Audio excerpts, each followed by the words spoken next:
Dana cut the moonberry fruit into pieces, and they snacked as they studied the morning away, feeling instantly refreshed every time they ate another piece. The tree only had a dozen or so fruits, so it wouldn't be possible to eat them every day. But one every off day to wipe away the stress and fatigue of the week didn't sound bad at all. The tactical manual was incredibly boring to read, and Karl was a quick study with the help of a refreshed mind and Hawk's input on the best ways to hunt prey, so his mind began to wander. There were so many different plants here, and while he had looked through the journal, he didn't memorize the use of all of them, especially the ones that didn't have any fruit on them at the moment.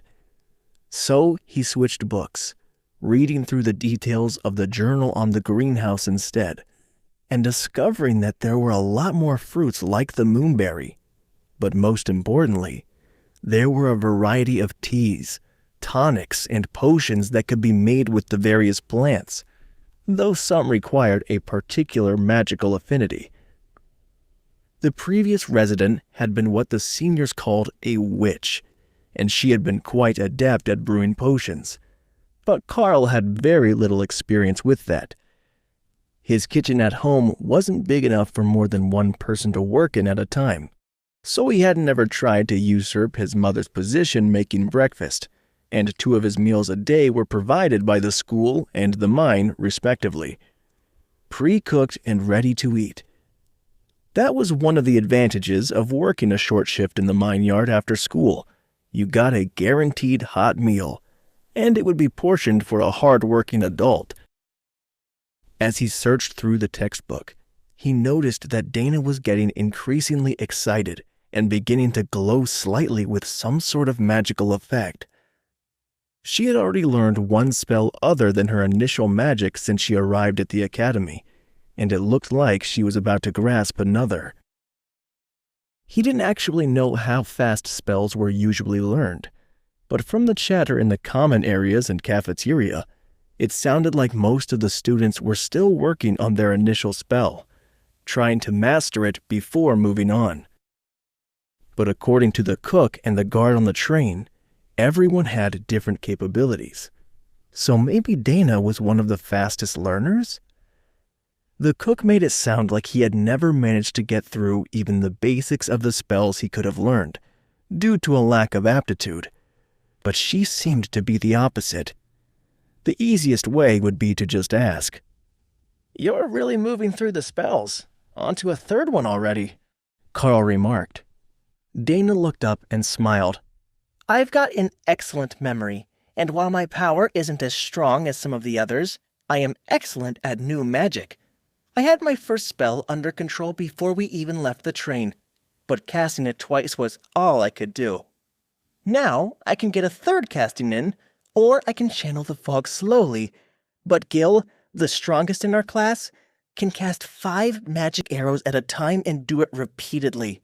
His power is insane, but he's still having trouble controlling the direction and stability of the arrows." "So, the early advancement is more about what you're talented in? I can see how having lots of power but no control would become a problem rather quickly in class.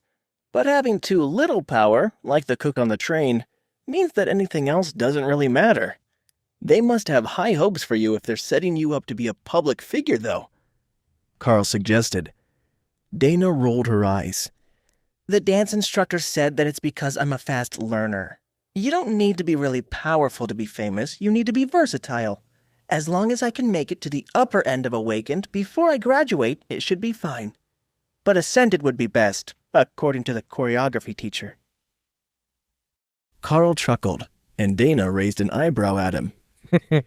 "What do you think that they're training you for? Not many get a dedicated tutor, and you've got a whole dedicated class schedule. They're obviously grooming you for something special." He shrugged. "The first thing that they told me on the train was that it would be better to have a golem to fight for me, and that's how they want to guide the combat mages who can learn it.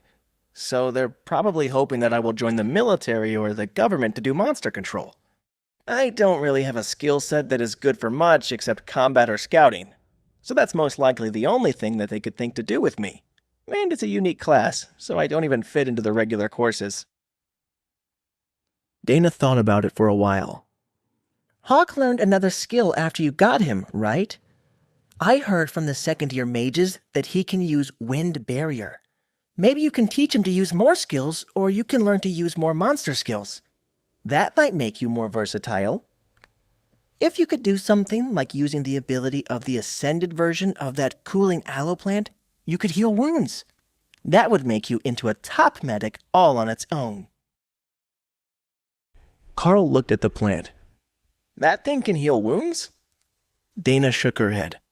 No, that one can treat rashes, sunburn, and numb pain a little. It's really useful, but it's a common-grade magical resource.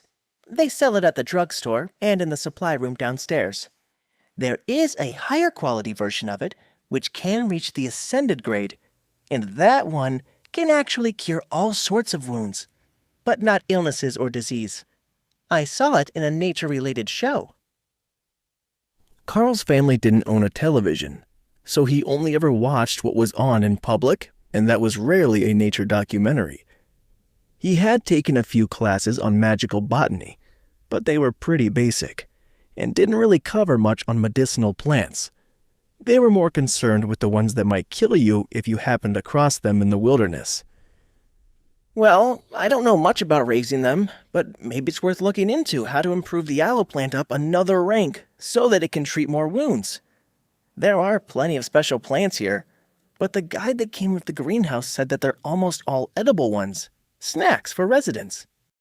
Karl explained. Snacks that might help their abilities grow, but still snacks. Wait, that's not the end. You've just had a free taste. Now get the full story on the Pocket FM app, link in description. Check out our next video and playlist, and don't forget to like, share, and subscribe.